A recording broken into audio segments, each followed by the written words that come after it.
محترم ناظرین کرام، السلام علیکم ورحمۃ اللہ وبرکاتہ۔ نبی اکرم صلی اللہ علیہ وسلم کا رمضان کیسا تھا، مخصوص پروگرام لے کر کے میں پھر حاضر خدمت ہوں۔ آخری عشرہ چل رہا ہے۔ نبی اکرم صلی اللہ علیہ وسلم کا معمول یہ تھا کہ جب آخری عشرہ شروع ہوتا تھا تو نبی اکرم صلی اللہ علیہ وسلم غیر معمولی طور پر اس کا اہتمام کرتے تھے۔ عن عائشہ رضی اللہ تعالی عنہا انہا قالت اذا دخل العشر شد مئزرہ وایقظ اہلہ واحیا لیلہ، رواہ البخاری۔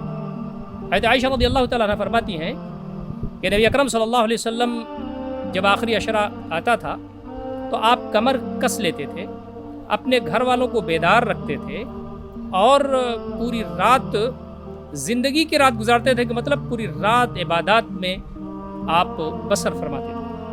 تو نبی اکرم صلی اللہ علیہ وسلم کا معمول آخری عشرے میں غیر معمولی تھا۔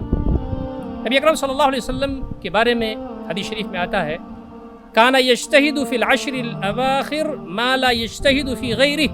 نبی اکرم صلی اللہ علیہ وسلم آخری عشرے میں اتنی محنت فرماتے تھے کہ دوسرے عشروں میں اتنی محنت آپ نہیں کرتے تھے۔ بعض روایات میں اور بھی آتا ہے کہ نبی اکرم صلی اللہ علیہ وسلم 20 دن تک یعنی 2 عشرے آپ رات میں سوتے بھی تھے اور عبادت بھی کرتے تھے، نماز بھی پڑھتے تھے، قیام لیل بھی کرتے تھے، لیکن جیسے ہی آخری عشرہ آتا تو آپ حد درجہ چاق و چوبند ہو جاتے تھے، اور آپ کی عبادت کا اور ان 10 دنوں میں آپ کی عبادت اور اللہ رب العزت سے آپ کے تعلق کا کیا پوچھنا۔ نبی مکرم صلی اللہ علیہ وسلم نے یہ بات بتائی کہ آخری طاق راتوں میں لیلۃ القدر کو ڈھونڈنا چاہیے۔ یوں تو نبی اکرم صلی اللہ علیہ وسلم کا عمل پورے عشرے یعنی آخری عشرے میں غیر معمولی عبادت کا تھا، لیکن آپ کی بہت ساری احادیث ہیں جس میں آپ نے فرمایا کہ طاق راتوں میں لیلۃ القدر کو تلاش کرو۔ شب قدر 1000 مہینے کی عبادت سے بہتر ہے۔ انا انزلناہ فی لیلۃ القدر وما ادراک ما لیلۃ القدر لیلۃ القدر خیر من الف شہر۔ یہ لیلۃ القدر قدر کی رات 1000 مہینے کی عبادت سے بہتر ہے۔ 82-83 سال کی عبادت ہوتی ہے اگر اس کو آپ جوڑیں۔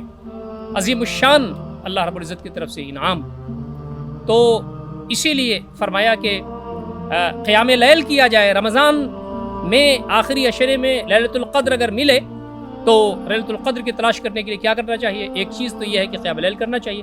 من قام رمضان ایمانا واحتسابا غفر له ما تقدم من ذنبه، یہ بات کہی گئی، لیکن رات کے لیے بات یہ ہے کہ من قام لیلۃ القدر ایمانا واحتسابا غفر له ما تقدم من ذنبه، جو لیلۃ القدر میں ایمان اور احتساب کے ساتھ یعنی ایمان کے ساتھ اور اجر چاہتے ہوئے اگر وہ قیام لیل کرے گا تو اس کے پچھلے گناہ معاف ہو جائیں گے۔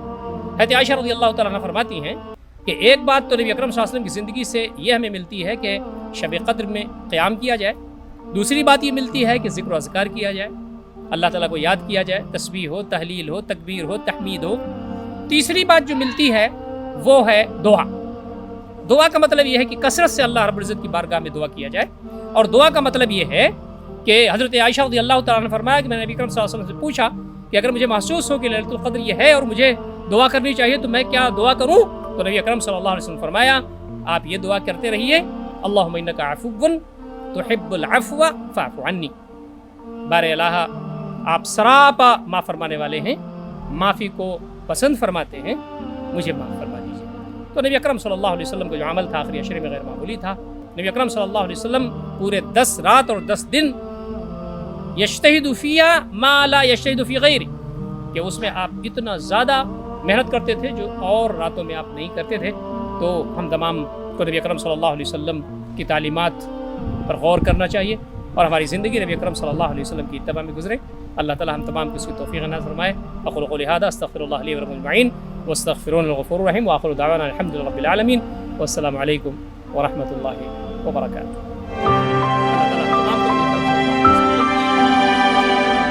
وآخر دعوانا